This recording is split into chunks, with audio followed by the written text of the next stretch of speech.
Welcome to 18th Century Cooking. I'm your host, John Townsend, and today we're doing this amazing Cheshire pork pie. It is going to be great. Thanks for joining us today as we savor the flavors and the aromas of the 18th century. This recipe is from the Universal Cook. This is Collingwood and Woolham's 1792, and it is called a Cheshire pork pie. Skin a loin of pork, cut it into steaks and season it with salt, nutmeg, and pepper. Make a good crust. Put a layer of pork, a layer of pippins pared and cored, and a little sugar, enough to sweeten the pie, then a layer of pork. Put in a half a pint of white wine, lay some butter on the top, close your pie. It will take a pint of wine if your pie be large. Pies, meat pies like this are really common in the 18th century. They had multiple different kinds of sort of layered meat pies. Sometimes there'll be different layers of meat. Sometimes they might have some paste in there or some crust. Or in this case, we've got apples layered with pork. And sometimes they would make these giant pies, really, really tall with multiple layers. This one just seems to have 3 layers: pork, apples, and then pork again. And then we've got this wonderful butter on top, and we close the pie up and bake it. An easy way of cooking. We don't do it that often today, do we? This one's going to turn out great. Let's get started. We've got some pork cutlets here that are kind of sliced up thin. We don't want big, thick ones. It calls for apples. It calls for pippins, and these are sort of, pie apples of the 18th century. We don't have anything quite like that, so look for a pie apple in your grocery store. We've got some green pie apples here. We've got our seasoning: salt, pepper, nutmeg, of course. We need some butter. We need some white wine and pie crust. That's it. This is going to go together pretty quickly. First thing though, I'm going to go ahead and season up these pork cuts. And then, even though the recipe doesn't call for it, I'm going to go ahead and sear them in the pan. I think that's going to bring out some extra flavors for it, and they might have done that in a time period without just telling us about it.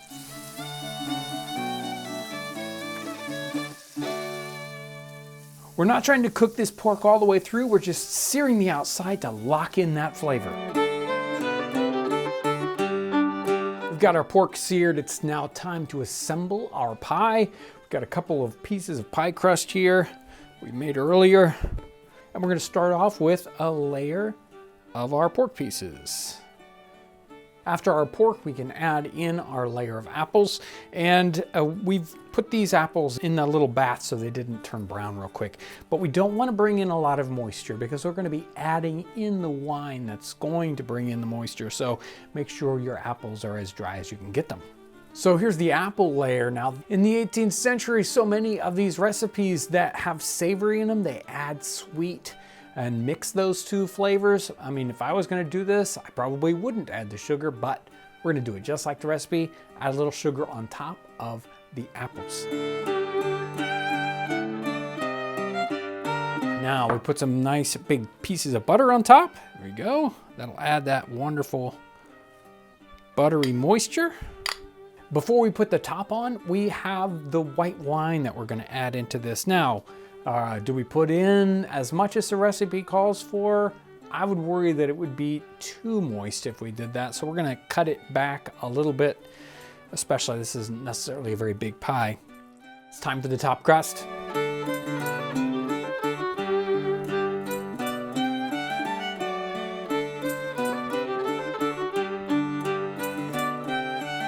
I'm going to go ahead and cut some vents in this top so it can let some of that moisture out as it's baking. Now it's ready to go in the oven. If you're in a modern setting, you'll want to go for 375 for about 45 minutes or so. We're going to bake this in our earthen oven. I've already got the fire started in that, so it should be to about the right temperature.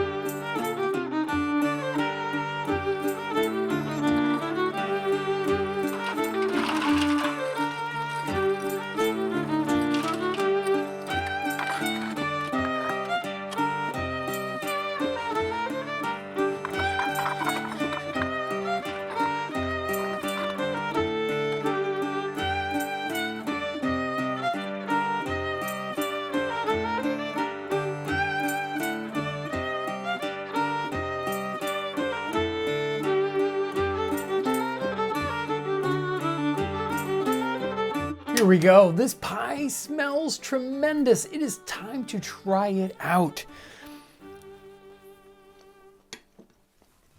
We got the apple flavor. We got that wonderful pork flavor in there. Married together. They go so well together. I can see why they would choose a recipe like this to feature in their cookbook. The nutmeg even comes through. You got to put enough nutmeg in here to make a difference, right? But the nutmeg with the apple, and then you add in the pork flavor to it.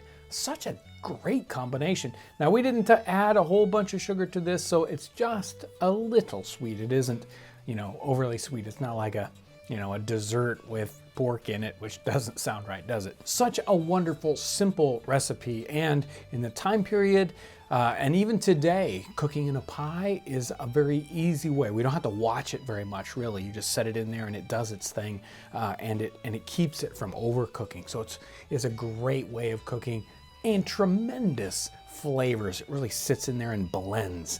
So I really love this recipe. A great one to try out at home. And if you're interested in another meat pie recipe, check this one out.